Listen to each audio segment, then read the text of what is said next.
Let's start with this idea from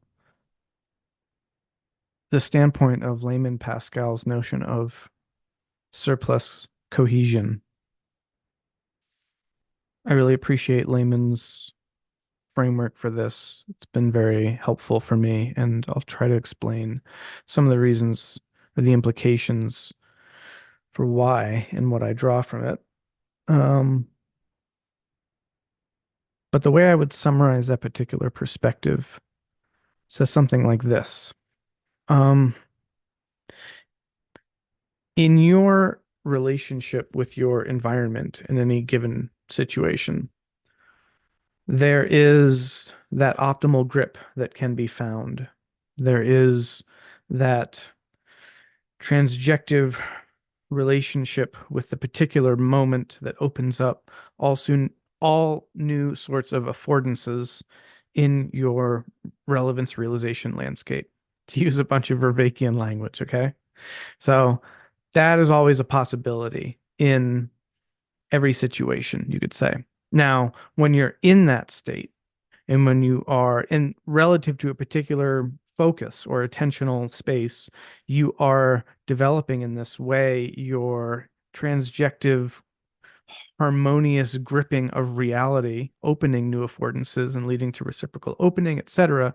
Then this is usually talked about in terms of the sorts of psychology describing the flow state, which is this optimal space, right, between sort of like challenge coming at you, but also the ability to meet those challenges at just the right level such that it still poses a challenge. And so there's this reward and completion, dynamic that is sort of, again, reciprocally opening, recursive, and so leads you into a sort of virtuous cycle of development, essentially, increase of energy and attention onto particular new increases in skill.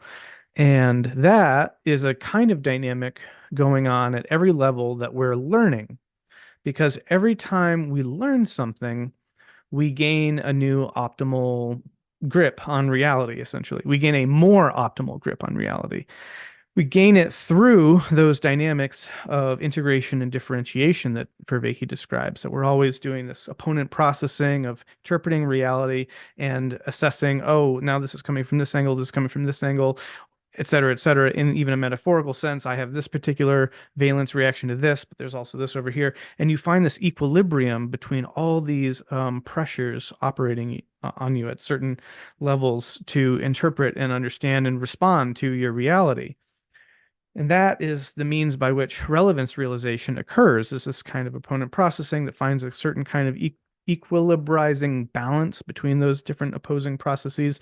And that fundamentally, because these main trade-offs are about compression, well, let's just say essentially integration and differentiation, sort of the generalizing versus the particularity and that sort of a thing. These certain kinds of dialectical tensions lead to complexification, because complexification is specifically about this process of differentiating and then that getting integrated, then differentiating, that getting integrated, and so on. So as Vervaeke writes in one of his papers, with colleagues, that there's a sense of any process doing this is a developmental complexification process because of the equilibrium found between these opponent processes. Okay. Now, one of the connections I'd like to make is that all those dynamics I just described relate to the experience phenomenologically of surplus cohesion in the way that Layman Pascal talks about the religious domain. So what do I mean by that?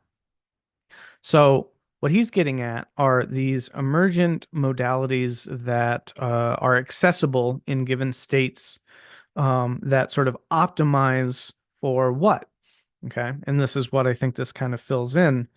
What they optimize for is the learning process, that the sacred cohesion that emerges as a productive surplus onto a given, holonic entity. What that is it's that sort of like transcendent opening into the next sort of zone of the proximal development sphere. And that produces the capacity to sort of level up, essentially. And well, okay, now what do I mean by that, right?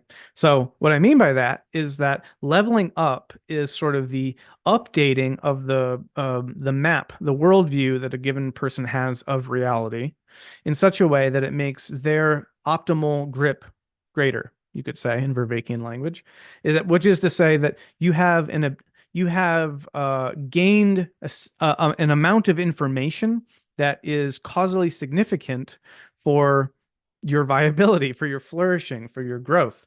And that is by definition meaning, which gets to this, paper by Artemy Kolchinsky and David Wolpert of Santa Fe Institute, which is this whole theory of meaning that relates to information that is of value to an organism in context is inherently meaningful, which is to say semantic information. And you can do this sort of calculus scientifically using mathematical language to map that relationship because we have information theory.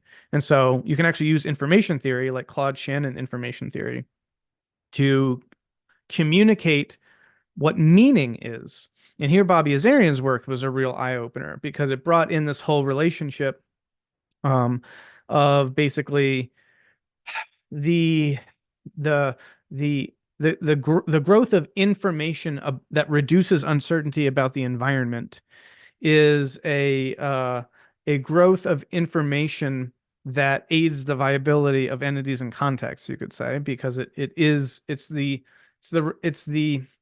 dynamic, evolutionary, complexifying process at work that is the very means of evolution itself.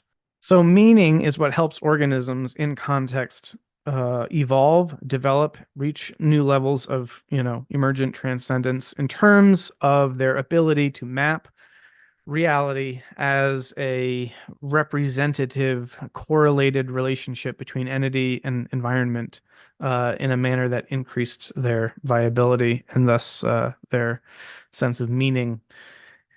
Okay, so given all that, what we can say is that the increase of surplus cohesion, which Layman relates to the sense of the sacred, might be imagined as entering that zone of proximal development in such a way that enhances your viability, therefore increasing your informational richness, your complexity, but bringing you into that next sort of negentropic state, the free energy principle operating here with the sense of the energy flow dynamics involved in these kinds of dissipative structures that lead to these kinds of behaviors, which again, Bobby talks about in his book, but also, the work of Ilya Prigogine and Jeremy England and Carl Friston all speak to a lot in their own work. So, in that sense, what is the divine and what is the sacred? Sacred is the category of experiences, events, phenomena that relate to that kind of transcendent movement into new kind of thermodynamic potential states. And by drawing on the thermodynamic here, I'm just trying to ground it ultimately. But what I mean by that is that this is the energy releasing process that leads to the next moment of the development and evolution of an organism in a particular trajectory. And in what trajectory, you ask? In the trajectory of complexification. Okay. But if we grant that, then, that there is that trajectory, now we're starting to get towards what we might mean by God. So you're moving in a particular trajectory or direction, and that direction is the direction in which reality itself has been tending since its inception, let's say, which is what the cosmic evolutionary tale of complexification is about, talking about the trajectory of cosmic evolution itself in the direction of increased complexity. as our mental models update themselves to be more in line with successful predictions about our future states, which is to say predictive processing, and the means by which we achieve those developments are a process of opponent processing leading to relevance realization that expands our meaning horizon in virtue of new information, dot, dot, dot, dot, dot, which is itself, again, as Vervaeke and co say, a complexification process. Um, given that, and given that there are particular psychological states that have been described, such as the flow state, which is precisely that magical, pleasurable, and yet challenging dynamic that exists phenomenologically for people as they are learning at just the right rate that they're able to keep up with and develop in accordance with and grow through, right? That is the flow state, and that is the process of learning, and it has certain psychological dynamics to it that are very significant, which is that it's a very profoundly pleasurable and ideal state of being and existing, and that it's not static, and that it is um, an unfolding of value and knowledge about reality. Now we're starting to get somewhere. Okay, so the process by which our thoughts tend in the direction of an updated world model, which increases and enhances our viability and our flourishing, and thus our valence qualities, and et cetera, et cetera. As we're doing that, we're updating our world model in such a way that accords to certain learning process dynamics that are characterized by dynamism, process, growth, change, okay? And that there's something maybe fundamental to those processes for the very mechanisms by which we interpret reality. And maybe actually updating our world model about how reality works is about understanding more about how those dynamics work. So to put your mind more in accord with processual dynamics and unfolding and evolutionary mechanisms and relationality and entity field dynamics and agent arena dynamics and opponent processing and these kinds of mechanisms. And I use the word mechanism purely just to suggest causal force. Please don't read in an image of some kind of mechanical reductive universe. Not at all. I mean, when I talk about cells and organisms and beings, we all have our mechanisms. So I don't mean anything dry and mechanical by that. But there are these causal forces at work in the universe that lead in the direction of negentropic movement towards complexity, and that those have energetic dynamics that are all fundamentally kind of cashing out at a thermodynamic level. And by the time you get to the experience of human beings, employing energy to map their realities of existence in order to update their sense of meaning and relevance in their salience landscape, and that being itself a process of flow that does that.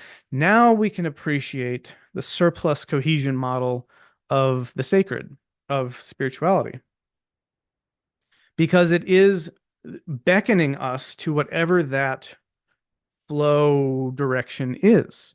It's to say, those moments when you feel most alive, most yourself, most invigorated, most connected, most shot through with the energy of existence, in those moments that open you up to new potentials and open up by breaking down your old understanding of the world, when that occurs, when you are caught in awe before the majesty of the mystery and are doing your best in your confused and complicated mental state to integrate more information to become more understanding of reality, i.e., awe, when you are in awe and wonder and openness and a blissful, serene, excessive acceptance of new information into yourself that can increase your viability and increase your flourishing in reality, which is to say, meaning, when you are directly relating to the meaning of your reality and the meaning of existence. That is the moment of the sacred. That is where you enter into that zone of proximal development. That's when you're realizing relevance. That's when you've moved up, leveled up into your new ontological vantage into reality and a form of being that's possible in the world. And you have enacted evolution. You've enacted complexification. You've become more informationally rich and more deeply tied into the ecology of the specific contingent circumstances of your reality. And by doing so, you've become more full and more complete and on the move towards a greater certain level of complex being in reality. And that is what the sacred is. And that is how we adjudicate at every moment the processes of relevance realization in terms of a particular template that we have in our working memory of the sacred and of all that we've imbibed and been socialized and enculturated by relative to the linguistification of the sacred. And taking that all in, that is what it means to become a cultured human being on the plane of linguistic symbolic communication. And that is therefore what it's about to be a human at that level, trying to participate further in that ongoing complexification process. Because as a being operating at the level of culture, that is going to be the domain in which you are evolving or contributing to the evolution of and the complexification of, which is to say, how do you differentiate thought? How do you offer new ideas into the world? How do you update our understanding of reality? How do you teach the world new things and new ways of seeing? And how do you break down old boundaries of thought and open people up to the new horizons of the potential of the world? How do you do that? How do we learn? How do we experience the flow state? How do we enter that sacred domain, that sacred realm of existence that in Durkheimian terms is that collective effervescence that elevates us to new potential possibilities by linking us together with other human beings at our particular individual level into a more collective whole that has its own emergent possibilities. And this is emergence. This is the theory of emergence applied to the sacred, which is to say, how does an individual human being activate an emergent process through their transjective relationship with their environment to produce more of themselves and the possibility of the moment? How do you emerge towards something more transcendent than your current state, which is how do you update? How do you level up? How do you move up into this sort of ontological stratification of being relative, and this is important, not absolute, because it is all based in individual, intersubjective, interobjective, transjective relationships between entities and their environments. There is no absolute sort of ontology of being outside the notion of complexity, which is the main directionality that seems to at least funnel the movement of this grand complexification process, which is a learning process. So, if that is what the sacred is, now let's take seriously what we would mean by the idea of God. And what I would posit is that God is a particular manifestation of that sacred complex that emerges in a particular historical moment or paradigm that is of profound significance for human reality. God is the human way of talking about the process I've just described. The human being relationship to God has been one of dynamic evolution and complexification. As human beings have engaged in the learning process and updating their world models and activating the flow state, etc., to increase their relevance realization, optimization, etc., we get worldviews that serve as the framing devices that human beings make sense of the world through, if that makes sense. That the way in which the dynamics that I've described apply to the very lenses that people use on the world. Now, okay, maybe that's become too abstract all of a sudden. So let me find a different way of saying that. Another way of saying that is just that if you imagine that there's a deep continuity to the existence of that, what I'm calling the sacred component in existence, that characterizes those developmental shifts up into the zone of the proximal development and the adjacent possible and all that, that leads to complexification. If you interpret it that way, that dynamic exists at all the levels down the complexity stack. It exists for every entity, from culture to mind to life to matter. Every part of that stack has some element of that going on. And so if that's the case, then we have to understand that this process that which goes all the way back to, as far as we know, the beginnings of reality, has itself an expression in particular historical moments in relative to the communication information processing dynamics available to any given entity at any given moment, let's say, right? Okay, so anything that is existing requires, informational exchange and all that, and that information itself both maps to and can be used to reflect upon the very dynamics of existence. And so that is precisely what happens at the culture person plane in complexity, is that we use symbolic linguistic communication to express an abstract sphere of concerns. As these ideas get expressed in culture through time over human evolution, they undergo transformations that are subject to the same evolutionary complexifying dynamics that are governing all other aspects of cosmic evolution. And that is what leads to the development over time of knowledge systems, epistemes, worldviews, paradigms, all the kinds of systems of thought that human beings develop, and into which human beings sort of enter when they are born and get socialized and enculturated. The point being here that God becomes a social construct. God is an idea, the God concept that people successively develop over time as their relationship with the highest aspects of reality conceivable unfolds and develops.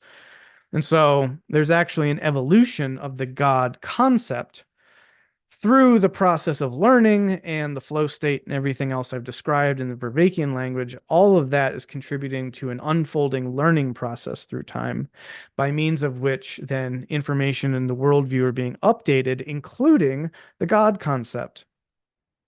Meaning that the God concept evolves and updates according to this logic that I'm talking about. So when we appreciate that all that's going on, and we appreciate that God as a social construct exists in human culture and is subject to these dynamics of complexification and evolution, then we can analyze the forms taken by the God concept through history. And when we do that, we identify certain structures or forms or templates or just rubrics might be a better word, a kind of gross compilation of particular characteristics that seem to map to particular moments in the evolution of the God concept. And these sorts of gestalts exist as compilations of memes, essentially. And that's what sort of a memeplex is. And you can think about justification systems as memeplexes or collections or constellations of particular memes that work together in a particular way. And, and then you get into the whole meme theory, which I don't need to go down that rabbit hole. But that's one way of thinking about these sorts of things. And so, again, the reason why that's a valuable lens is because those entities, memes, are subject to evolutionary pressures, which is the whole essence of the theory, which is to say that ideas evolve, justifications evolve. And if we're going to take seriously all the dynamics we were talking about earlier, they evolve in a particular direction. They evolve towards increasing differentiation and then integration at new levels of coherence, that is sort of like the meta pattern that's existing at all these levels of complexification. So memes and memeplexes and the very justificatory systems that humans socially construct using language, these are subject to evolutionary pressures and therefore to the learning process, which is the essence of the evolutionary process, as Bobby talks about. So if it exists, this changing, shifting, evolving, developing notion of the divine in human history, then we're able to ask what God is about, because it's possible to understand the concept of God as being that thing or process or whatever to which the entire evolutionary history of reality is moving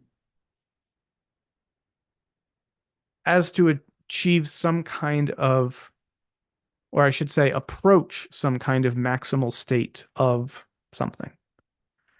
And I would posit that there's very good reason to believe that the scientific account suggests we interpret that maximal thing as something maximally complex, because it has been demonstrated on a universal movement towards greater complexity. So our understanding of complexity itself can actually help us understand the telos of reality as a kind of idealized, abstract end goal state, projected and abstracted into whatever that is, which it's important to recognize, let's point out at this point, is an imaginal construct. We have no idea what that is, right? We don't know. We don't know what that is. And at that point, it's kind of like, what does that look like?